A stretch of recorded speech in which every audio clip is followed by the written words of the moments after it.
ഇത്തിരി മുമ്പ് ഞാനൊരു വോയിസ് മെസ്സേജ് കേട്ടായിരുന്നു. ഒരു UK-യിലുള്ള ഒരു കുട്ടിയെ കണ്ട് അവർക്ക് ഇട്ടിരിക്കുന്ന ഒരു മെസ്സേജ് കണ്ടായിരുന്നു. അപ്പൊ അവര് പറയുന്നതെന്ന് വെച്ച് കഴിഞ്ഞാല് ഒരുപാട് സ്വാതന്ത്ര്യം കൊടുത്തു. സത്യമാണ്. ഇന്ന് എന്റെ ഷോപ്പിൽ സ്റ്റാഫ് ഇല്ല.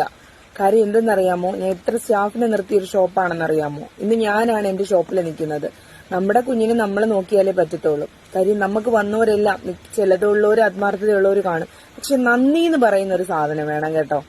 നന്ദി അത് നമ്മള് പിന്നെ ഇങ്ങനെയൊക്കെ നമ്മൾ ഒരു ബിസിനസ് ചെയ്യുന്നവര് എപ്പോഴും നമ്മൾ ഓർത്തിരിക്കും. കാര്യം നന്ദി. നമുക്ക് ഒരു നേരം അന്നം തന്നവര്, നമ്മളെ സഹായിച്ചവര് ഒരിക്കലും നമ്മൾ മറക്കരുത്. പക്ഷെ ഈ ഒലീവിയയിൽ അച്ചു എന്ന് പറയുന്ന പുള്ളിക്കാരി ഒരുപാട് സ്വാതന്ത്ര്യം കൊടുത്തു. അപ്പോഴും നാളെ ഒരു സമയത്ത് എനിക്കും അവര് പൈസ തന്നു എന്ന് പറഞ്ഞാൽ നമുക്കൊന്നുമില്ല. പക്ഷെ ഇങ്ങനെ കൂട്ടമായി ആക്രമിക്കരുത്. കൂട്ടമായി ആക്രമിക്കുമ്പോൾ അവർ ഒറ്റയ്ക്കേ ഉള്ളൂ. അപ്പം അവർക്ക് ഒരുപാട് നാളവര് എഫേർട്ട് എടുത്തിട്ടാണ് അവരിങ്ങനെ ഒരു ഫീൽഡിലോട്ട് വരുന്നത്.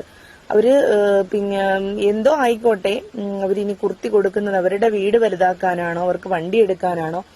അവരല്ലേ മുതൽ മുടക്കുന്നത്, അവരല്ലേ മുതൽ മുടക്കി, അവരല്ലേ ഒരു സ്ഥാപനം ഇടുന്നത്.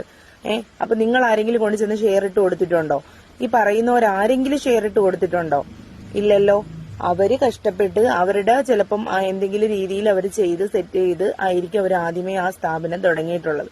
അപ്പൊ അവർക്ക് പിൽക്കാലത്ത് അവർക്ക് വണ്ടി എടുക്കാനും വീട്